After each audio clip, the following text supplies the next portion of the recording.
세상이 갈수록 어렵고 혼란스럽습니다.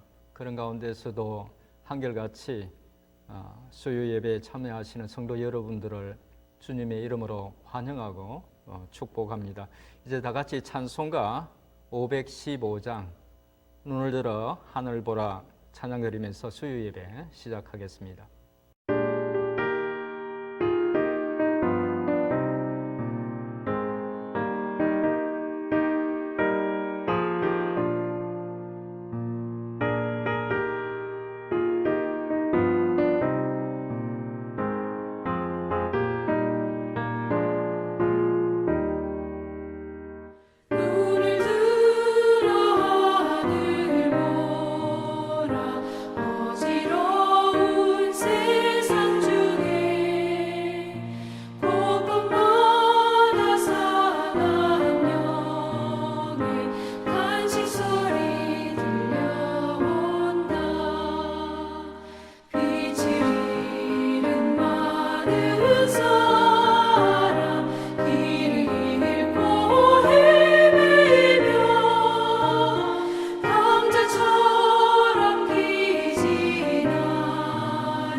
예배를 위해서 제가 잠시 기도하겠습니다.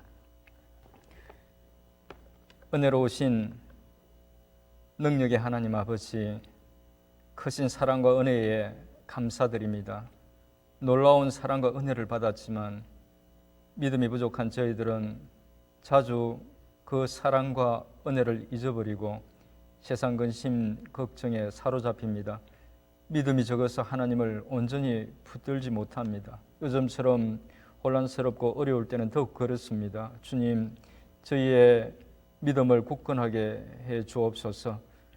우리 하나님이 천지 만물의 주인이심을, 세상의 모든 것들을 주관하고 계심을, 지금의 이 어려운 상황들도 하나님 당신의 뜻하심과 계획하심을 이루기 위해서 주권하고 계심을 믿고 잠잠히 주님을 의지하면서 주의 뜻이 온전히 이루어지기를 기도하며 믿음으로 인내하는 저희들이 되게 해 주옵소서. 오늘도 하나님의 그 사랑, 그 은혜에 감사드리며 수요 예배로 나아갑니다. 저희 예배를 받아주시고 예배 가운데 넘치는 은혜를 부어 주옵소서. 예수님의 이름으로 기도드립니다. 아멘. 오늘 함께 나눌 말씀은 아모스 5장 4절에서 15절 말씀입니다. 제가 읽어드리겠습니다. 아모스 5장 4절에서 15절에 기록된 하나님의 말씀입니다. 여호와께서 이스라엘 족속에게 이와 같이 말씀하시기를 너희는 나를 찾으라 그리하면 살리라. 베델을 가지 말며 길갈로 들어가지 말며 브엘세바로도 나아가지 말라. 길갈은 반드시 사로잡히겠고 베델은 비참하게 될 것임이라 하셨나니 너희는 여호와를 찾으라 그리하면 살리라. 그렇지 않으면 그가 불같이 요셉의 집에 임하여 멸하시리니 베델에서 그 불들을 끌 자가 없으리라. 정의를 선쑥으로 바꾸며 공의를 땅에 던지는 자들아, 묘손과 삼성을 만드시며 사망의 그늘을 아침으로 바꾸시고 낮을 어두운 밤으로 바꾸시며 바닷물을 불러 지면에 쏟으시는 이를 찾으라. 그의 이름은 여호와시니라. 그가 강한 자에게 갑자기 패망이 이르게 하신즉 그 패망이 산성에 미치느니라. 무리가 성문에서 책망하는 자를 미워하며 정직히 말하는 자를 싫어하는도다. 너희가 힘없는 자를 밟고 그에게서 미래 부당한 세를 거두었은즉 너희가 비록 다듬은 돌로 집을 건축하였으나 거기 거주하지 못할 것이요 아름다운 포도원을 가꾸었으나 그 포도주를 마시지 못하리라. 너희의 허물이 많고 죄악이 무거움을 내가 아노라. 너희는 의인을 학대하며 뇌물을 받고 성문에서 가난한 자를 억울하게 하는 자로다. 그러므로 이런 때에 지혜의 자가 잠잠하나니 이는 악한 때임이니라. 너희는 살려면 선을 구하고 악을 구하지 말지어다. 만군의 하나님 여호와께서 너희의 말과 같이 너희와 함께 하시리라. 너희는 악을 미워하고 선을 사랑하며 성문에서 정의를 세울지어다. 만군의 하나님 여호와께서 혹시 요셉의 남은 자를 불쌍히 여기시리라. 아멘. 말씀을 보시기 전에 먼저 아모스서와 동시에 쓰여진 요나서와 또 호세아서에 대해서 잠시 말씀을 드리겠습니다. 지난 시간에 나누어 드린 자료를 보시면 아모스서와 요나서, 호세아서는 거의 같은 시기에 쓰여진 예언서들입니다. 시대적인 배경이 같다는 것입니다. 그런데 요나서는 시대적인 배경은 같지만 아수르의 수도 니느웨에 대해서 주시는 심판의 메시지이기 때문에 요나서에 기록된 내용 속에는 당시 북이스라엘의 어떤 상황을 엿볼 수 있는 부분이 거의 없습니다. 하지만 아모스서와 또 호세아서는 거의 같은 시기에 쓰여졌을 뿐만 아니라 두 책 모두 북이스라엘의 어떤 죄악을 지적하면서 심판에 대해서 경고하고 있기 때문에 두 책을 비교해서 보시면 당시 북이스라엘의 사회적, 종교적 상황을 보다 잘 이해할 수 있습니다. 두 책의 어떤 특징을 개괄적으로 이렇게 비교해서 말씀드리면 아모스서는 대표적인 어떤 요절 아모스 5장 24절 오직 정의를 물같이 공의를 마르지 않는 강같이 흐르게 할지어다 라는 이 말씀 속에서 알 수 있듯이 지도자층과 사회의 어떤 상류층 사람들이 가난한 사람들을 착취하고 뇌물을 주고 재판을 굽게 하면서 정의와 공의를 짓밟는 사회적인 어떤 죄악에 주목하고 그에 따른 심판을 경고하고 있습니다. 반면에 호세아서는 북이스라엘이 신앙적으로 얼마나 타락했는지 또 얼마나 우상을 많이 섬기고 있는지, 즉 신앙적 종교적 죄악에 이렇게 주목하면서 그에 따른 하나님의 심판을 경고하고 있습니다. 그래서 곧 호세아서를 다루겠습니다만 아모스의 어떤 말씀을 볼 때에 호세아서를 함께 보시면 하나님께서 북이스라엘을 심판하시는 이유를 좀 더 분명하게 이해할 수 있습니다. 지난 시간에는 이 장에 기록된 아모스 선지자를 통해서 주시는 북이스라엘에 대한 하나님의 심판의 메시지를 살펴봤습니다. 그들이 의로운 자와 가난한 자들을 착취하고 학대하고 뇌물로 재판을 굽게 함으로써 정의와 공의를 저버리고 또 하나님 앞에서 타락한 그런 어떤 삶을 살았기 때문에 하나님께서 장차 혹독한 심판을 준비하고 있다는 내용이었습니다. 하나님께서는 2장에서 아모스 선지자를 통해서 그런 심판의 메시지를 주신 후에 이어지는 3장과 4장에서 북이스라엘이 어떤 죄를 저질렀는지, 그리고 거듭되는 하나님의 그 경고에도 불구하고 돌이키지 않는 그들에게 이제 조만간 있을 하나님의 심판이 얼마나 극심할지에 대해서 보다 자세하게 말씀을 하십니다. 그리고 이어서 오늘 함께 읽은 본문의 말씀을 그들에게 주십니다. 오늘 본문을 통해서 하나님께 주시는 말씀의 중심된 내용은 비록 하나님께서 그들의 죄악으로 인해서 심판을 작정하셨지만 그럼에도 불구하고 그들에게 아직은 살 수 있는 기회가 있다는 것을, 그리고 그것이 무엇인지를 말씀하고 있는 내용입니다. 말씀을 보면서 의미와 또 주시는 교훈들을 생각해 보도록 하겠습니다. 오늘 말씀 속에는 상징적인 말과 은유적인 그런 표현들이 많이 나와서 그런 부분들에 대한 설명을 더하면서 전체적인 내용을 살펴보도록 하겠습니다. 먼저 4절부터 6절의 말씀을 보겠습니다. 4절 마지막 부분에서 하나님께서는 북이스라엘 백성들에게 그들이 살려면 나를 곧 여호와 하나님을 찾아야 한다고 말씀하십니다. 하나님을 찾아야 한다는 말은 이 아모스서와 호세아서의 말씀에 비추어 볼 때 단순히 하나님을 찾아서 하나님께로 나아와야 한다는 의미가 아니라 하나님이 누구신지 제대로 알고 또 제대로 섬겨야 한다는 말씀입니다. 당시 북이스라엘 사람들이 하나님을 섬긴 방식은 일종의 종교 혼합주의였습니다. 그들이 여호와 하나님만 섬긴 것이 아니라 다른 그런 우상들도 함께 섬겼던 것입니다. 하나님을 우상 중에 하나로 섬겼던 것이죠. 그 말은 하나님을 우상처럼 섬겼다는 것이기도 합니다. 그래서 여기서 여호와 하나님을 찾으면 살리라고 말씀할 때 그 의미는 하나님을 우상 중에 하나로 섬기지 말아야 할 뿐만 아니라 하나님을 우상처럼 섬기지도 말아야 한다는 것입니다. 그래야 그들이 살 수 있다는 것입니다. 그러면서 5절에서 살겠다고 베델로 가거나 길갈로 가거나 브엘세바로 가지 말라고 경고합니다.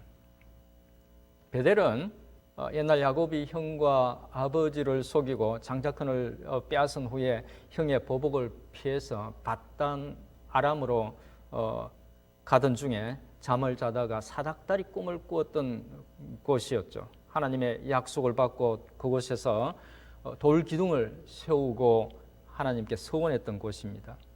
후에 야곱이 바단 아람에서 돌아와서 딸 디나의 일로 엄청난 생의 위기를 만났을 때 모든 우상을 버리고 가서 제단을 쌓고 하나님께 은혜를 구했던 그런 곳이기도 합니다. 그리고 사사시대에는 법궤를 두었던 곳이기도 합니다. 참 의미가 있는 그런 곳이었습니다. 하지만 이스라엘이 솔로몬 이후에 남유다와 북이스라엘로 나누어지면서 북이스라엘의 첫 왕이었던 여로보암이 북이스라엘 백성들이 예루살렘에 가서 예배하는 것을 예배드리지 못하도록 하기 위해서 금송아지를 만들어서 이 베델에 두면서 베델은 우상을 숭배하는 곳이 되고 말았습니다.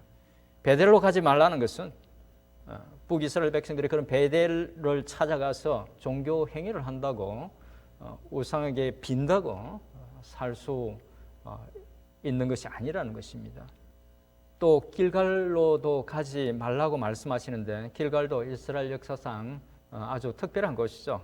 여호수아 4장 19절에 보면 길갈에 대해서 나옵니다. 길갈은 여호수아가 이스라엘 백성들과 함께 가나안 땅을 정복하기 위해서 요단을 건넜을 때 처음 밟은 땅이었습니다. 길갈은 하나님이 요단강을 멈추 세우시고 이스라엘 백성들이 마른 땅같이 건너게 하셨던 일을 기념하기 위해서 12돌로 기념비를 세웠던 곳이고 또 가나안 땅 정복에 앞서서 온 이스라엘 남자들이 할례를 받으면서 거룩한 전쟁을 준비했던 곳이었습니다. 이스라엘 백성들에게 길갈은 애굽의 수치를 떨쳐내었던 곳이면서 하나님으로부터 가나안 정복에 대한 약속을 받은 상징적인 곳, 승리의 어떤 상징적인 의미가 있는 그런 곳이었습니다. 하지만 그곳으로 가지 말라고 하십니다. 그것으로 가서 옛날 자신들에게 하나님이 베푸셨던 일들을 기념하고 또 생각한다고 해서 살 수 있는 것이 아니라는 것입니다. 그리고 마지막 브엘세바라는 곳은 이스라엘 민족의 근원이 되는 조상들, 아브라함과 이삭과 야곱, 이 족장들과 깊은 관련이 있는 곳으로 이스라엘 백성들이 그들의 조상들을 생각하면서 자주 순례를 갔던 곳이었습니다. 브엘세바로 가지 말라고 하는 것은 그런 믿음의 조상들을 기억한다고 살 수 있는 것이 아니라는 것입니다. 그러면서 6절에서 다시 한번 강조해서 그들이 살려면 그런 곳을 찾아야 할 것이 아니라 여호와 하나님을 찾아야 살 수 있다고 말합니다. 그러나 만약 하나님을 찾지 않으면 불같이 요셉의 집에 임하여 멸하실 것이라고 말씀합니다. 요셉의 집은 북이스라엘을 가리키는 말입니다. 요셉의 두 아들이 에브라임과 므낫세죠. 북이스라엘에서 제일 영향력 있는 두 지파입니다. 그래서 종종 북이스라엘을 요셉의 집이라고 부르기도 하고 또 에브라임과 므낫세라고 부르기도 합니다. 결국 이 말씀은 하나님을 찾지 않으면 북이스라엘에게 하나님이 불같이 심판을 내리실 것이라는 말입니다. 그리고 그렇게 심판하시면 베델에서 그 불들을 끌 자가 없으리라고 말씀합니다. 베델은 말씀드린 것처럼 당시 북이스라엘의 그런 어떤 종교 중심지였습니다. 그곳에는 상당한 어떤 영향력을 가지고 있는 종교 지도자들이 있었습니다. 7장 10절 이후에 보면 베델의 제사장 아마샤라는 사람이 아모스 선지자를 비판하는 내용이 나오는데 아마 그도 그런 종교 지도자들 중에 한 사람이었을 것입니다. 베델에서 불을 끌 자가 없으리라는 것은 그런 종교 지도자들이 어떤 종교적인 행위를 하더라도 하나님의 심판은 결코 막을 수 없다는 것입니다. 이제 7절부터 9절의 말씀을 보겠습니다.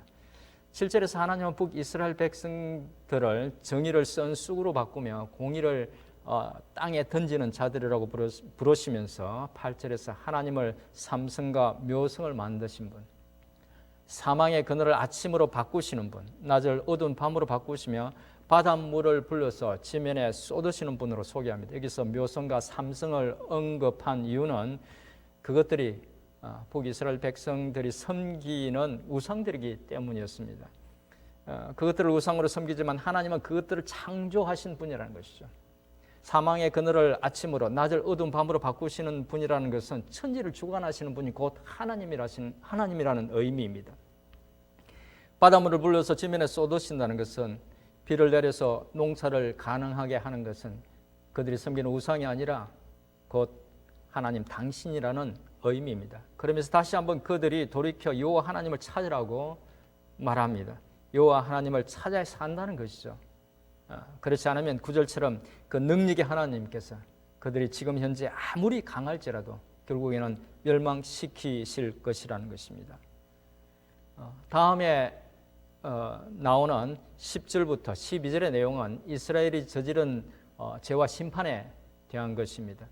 10절에서 성문에서 책망하는 자를 미워하며 정직히 말하는 자를 싫어하는도다라고 말씀하고 있는데 이스라엘에서 성문은 공개적인 재판을 하는 곳이었습니다. 그곳에서 책망하는 자를 미워하고 정직히 말하는 자를 싫어한다는 것은 바로 바르지 못한 재판을 비판하는 것을 싫어한다는 것입니다. 그래서 13절처럼 지혜자들이 아무 말을 하지 않는다는 것입니다. 말을 해도 소용이 없다는 것입니다. 생명의 위협을 받을 수 있다는 말입니다. 11절은 공의와 정의를 짓밟은 그들이 장차 하나님으로부터 어떤 심판을 당할지에 대해서 말하고 있는 부분입니다. 힘없는 자를 짓밟고 부당한 세를 거두어서 그렇게 착취한 돈으로 그들은 당시로서는 최고급의 재료로 집을 지어서 화롭게 살 것을 생각하지만 또 그렇게 착취한 돈으로 멋진 포도원에서 좋은 포도주를 수확해서 마음껏 포도주를 마실 것이라고 생각하지만 그들은 자신들의 죄악 때문에 누리지 못할 것이라는 것입니다. 12절에서 그 이유를 말합니다. 하나님이 그들의 어떤 죄악을 모르는 것이 아니라 알고 있기 때문이라는 것입니다. 그런 죄뿐만 아니라 그들이 의인을 학대하며 성문에서 벌이는 재판에서 뇌물을 받고 가난한 자를 억울하게 했던 죄를 아시고 그 악에 대한 심판을 반드시 하실 것이기 때문에 그들이 그런 것들을 결코 누리지 못할 것이라는 것입니다. 그러면서 하나님께서는 14절과 15절에서 그들에게 다시 한번 호소합니다. 살려면 선을 구하고 악을 구하지 말라고. 그렇게 하면 지금이라도 돌이켜서 그렇게 하면 너희의 말처럼 너희와 함께 하시겠다고 말씀합니다. 너희의 말처럼 너희와 함께 하시겠다는 이 말은 이런 의미로 이해할 수 있습니다. 당시 종교 지도자들이나 정치 지도자들은 하나님이 그들의 어떤 죄악 때문에 심판을 준비하고 계시는데도 불구하고 하나님이 그들과 함께 하시기 때문에 결코 그들은 망하지 않을 것이라고, 그래서 염려할 것이 없다고 백성들을 속였습니다. 백성들은 그렇게 믿고 또 그들도 그렇게 말했던 것입니다. 하지만 그들이 정말 돌이켜서 악을 미워하고 선을 행하면 비록 종교 지도자들이나 정치 지도자들이 백성들을 속이기 위해서 그 말을 했을지라도 하나님께서 심판의 뜻을 돌이키시고 그들의 말처럼 그들과 함께 하시겠다는 것입니다. 또 악을 미워하고 선을 행하고 성문에서 재판을 바르게 하면 하나님께서 요셉의 남은 자를 불쌍히 여기실 것이라고 말합니다. 그러니까 그들이 지금이라도 악에서 떠나서 바르게 살면 하나님께서 심판을 거두시거나 심판을 하시더라도 긍휼을 베푸실 것이라는 말씀입니다. 이상해서 간단하게 오늘 말씀을 살펴봤습니다. 오늘 말씀도 신앙과 관련해서 여러 가지 중요한 교훈들을 주고 있는데 이 시간에는 세 가지만 간단하게 생각해 보도록 하겠습니다. 첫째는 북이스라엘 백성들이 살기 위해서 무엇을 해야 했는가 하는 데서 얻을 수 있는 교훈입니다. 오늘 말씀 4절 후반에 보면 너희는 나를 찾으라 그리하면 살리라고 말씀합니다. 그런데 14절에 보면 너희는 살려면 선을 구하고 악을 구하지 말지어다라고 말합니다. 일반적인 그런 논리로 말하자면 하나님을 찾으라 그리하면 살리라고 말했다면 살려면 하나님을 찾으라고 말해야 되겠죠. 그런데 그렇게 말하지 않고 14절에서는 살려면 하나님을 찾으라는 말 대신에 선을 구하고 악을 구하지 말아야 한다고 말합니다. 4절과 14절 이 두 말씀을 합치면 북이스라엘 백성들이 살기 위해서는 하나님을 찾으면서 또한 선을 구해야 한다는 것입니다. 악을 떨쳐내야 한다는 것입니다. 이 말은 둘 중에 하나를 하면 산다는 것이 아닙니다. 둘 다를 해야 산다는 것입니다. 다시 말씀드리면 하나님을 찾을 때 반드시 그들의 악한 삶을 돌이켜 회개하고 하나님을 찾아야 살 수 있다는 것입니다. 악한 일을 계속하면서 결코 하나님을 찾을 수 없다는 것입니다. 이것이 우리에게 의미하는 바는 우리의 행하는 바가 구원의 조건은 아니지만 하나님의 백성으로서 정의와 공의를 구하며 선을 행하며 살아야 한다는 것입니다. 또한 하나님께서는 당신의 백성들이 그렇게 살기를 진정으로 원하신다는 것입니다. 둘째는 심판을 예언하면서도 당신의 백성들에게 마지막까지 그들이 살 수 있는 방법을 알려주시는 이 말씀 속에서 느낄 수 있는 하나님의 마음입니다. 아모스 4장 6절 이하에 보면 하나님은 여러 가지 방법으로 북이스라엘 백성들을 돌이키기 위해서 애를 쓴 내용들을 기록하고 있습니다. 그들에게 많은 어려움을 주면서 돌아오기를, 여호와 하나님을 찾기를 기다렸지만 그들은 결코 돌아오지 않았다고 5번씩이나 반복해서 말씀하십니다. 그 정도 했으면 포기하고 심판을 선언하고 끝낼 법도 한데 하나님은 그들이 살 수 있는 길을 말씀하고 있는 것입니다. 인생을 향하신 하나님의 안타까운 마음, 그 긍휼이 많으신 그 마음을 느낄 수 있는 부분입니다. 하나님 당신의 이런 마음을 예레미야 선지자를 통해서 드러내신 곳이 있습니다. 예레미야서 29장 11절입니다. 나 여호와가 말하노라 너희를 향한 나의 생각은 내가 아나니 재앙이 아니라 곧 평안이요 너희 장래의 소망을 주려 하는 생각이라. 우리가 종종 실수로 죄악에 빠질지라도 우리는 하나님의 그 마음 속에 이런 긍휼과 사랑이 있다는 것을 기억하고 죄를 깨달을 때마다 그 은혜 품으로 달려가야 할 것입니다.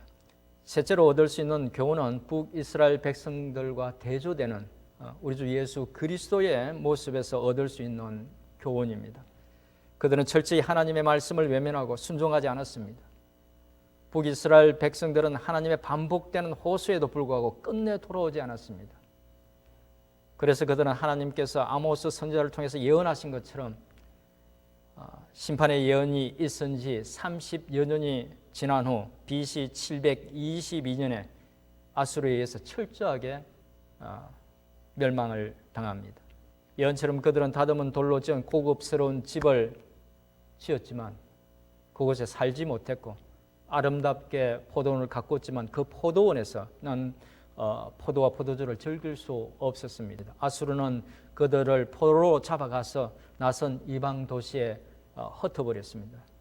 그 후 북이스라엘을 이뤘던 10지파는 거의 사라지다시피 하고 말았습니다.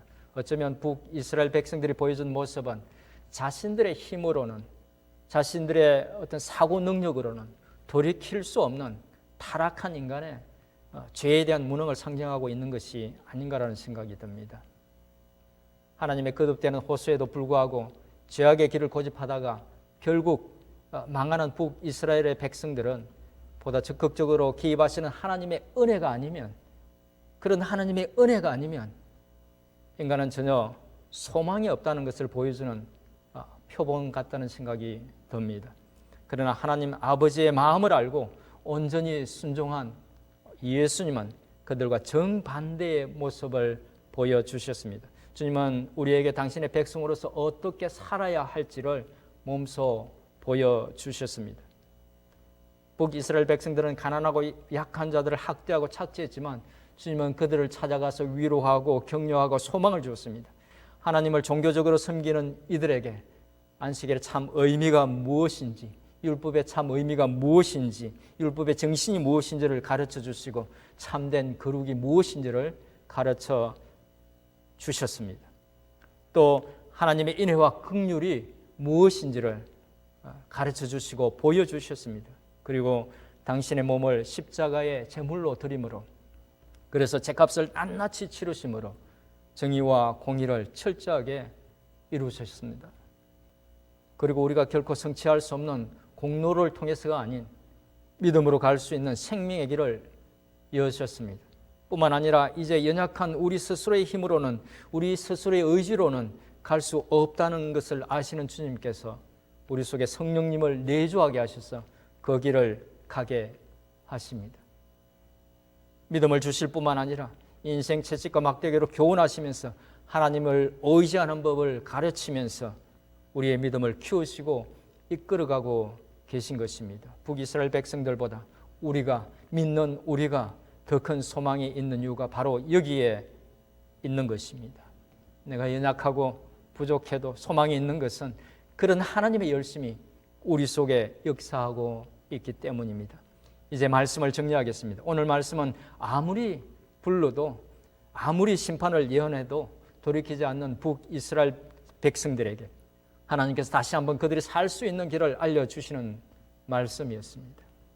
그들이 살 수 있는 길은 그들의 악한 행실을 버리고 여호와를 찾는 것이라고 말씀하셨습니다. 말씀 속에서 드러나는 하나님의 긍휼과 사랑을 마음속에 깊이 기억하시기를, 또 그 하나님께서 우리가 당신의 백성으로서 정의와 공의를 행하고 가난하고 힘없고 약한 사람들에게 인애와 사랑 베푸시기를 원하신다는 것을, 그것을 진심으로 원하신다는 것을 기억하고 살아가시기를 축원드립니다. 무엇보다 한 걸음 더 우리에게 다가오셔서 부족한 우리의 신앙을 이끌어 가시는 하나님의 사랑과 열심을 기억하고 당면한 어려움뿐만 아니라 인생의 모든 어려움을 믿음으로 잘 이겨내는 우리 모두가 될 수 있기를 주님의 이름으로 축원드립니다. 기도하겠습니다. 살아계신 하나님 아버지, 감사합니다. 오늘도 말씀으로 교훈해 주신 하나님의 뜻을 잘 기억하고 삶으로 살아낼 수 있도록 은혜를 베풀어 주옵소서. 이스라엘 백성들처럼 하나님의 은혜를 잊어버리고 하나님의 하나님 되심을 잊어버리고 죄된 길에서 헤매지 않도록 지켜주옵소서. 간절히 바라옵기는 온 성도들의 마음속에 주님을 뜨겁게 사랑하는 마음을 주시고 그 어느 것도 우리를 하나님의 사랑에서 끊을 수 없다는 것을 기억하고 믿음의 담대함을 가지고 지금의 상황들을 지혜롭게 잘 헤쳐나갈 수 있도록 은혜를 베풀어 주옵소서. 비록 원치 않는 상황이기는 하지만 이 속에도 하나님의 뜻이 있음을 기억하고 지나온 삶들을 돌아보면서 의미 있고 가치 있는 시간들을 가질 수 있도록 도와주시옵소서. 무엇보다 하루속히 코로나 바이러스 치료제가 개발되어서 모든 불안과 공포에서 벗어나서 정상적으로 살아갈 수 있도록 은혜를 베풀어 주옵소서.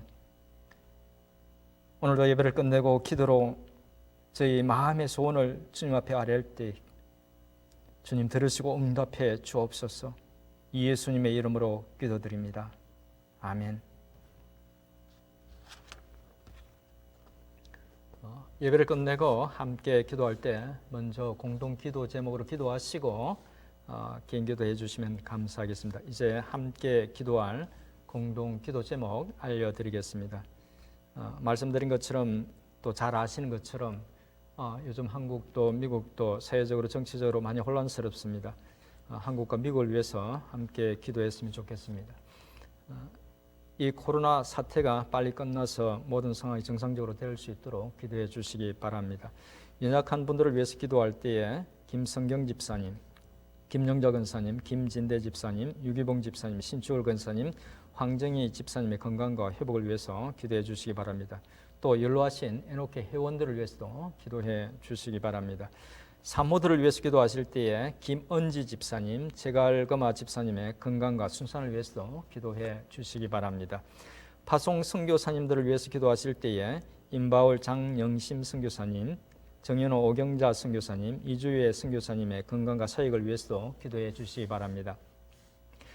그리고 폐암으로 투병 중인 강용호 선교사님을 위해서도 계속 기도해 주시기 바랍니다. 마지막으로 온라인, 오프라인으로 드리는 주일 예배, 또 온라인으로 드리는 수요 예배, 담임 목사님이 진행하실 데일리 바이트 말씀 묵상, 그리고 여성부에서 시작하는 성경 쓰기와 감사 쓰기를 위해서도 기도해 주시기 바랍니다. 함께 기도하겠습니다.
아멘.